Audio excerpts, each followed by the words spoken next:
Officials now concerned about plots here like the one stopped in Australia. This comes as President Obama is set to sign his bill authorizing military aid and training for the Syrian rebels fighting ISIS.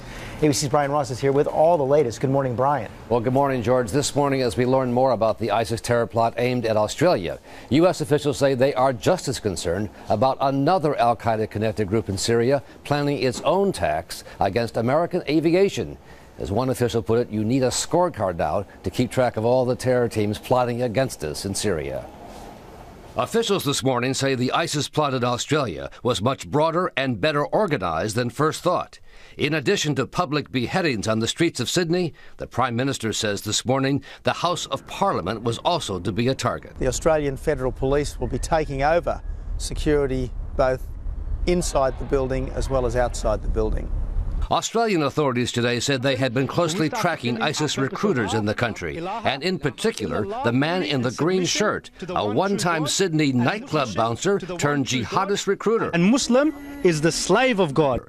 He has since joined ISIS in Syria, where officials say he is now a senior leader, essentially sending back orders for jihad in Australia. There has been chatter amongst these terrorist support networks for some time about possible attacks on government here in Australia. At the same time today, U.S. analysts are reviewing the latest ISIS hostage propaganda video. It features a British journalist, John Cantlie, forced to read a 3-minute script about the benefits of ISIS. You're thinking he's only doing this because he's a prisoner.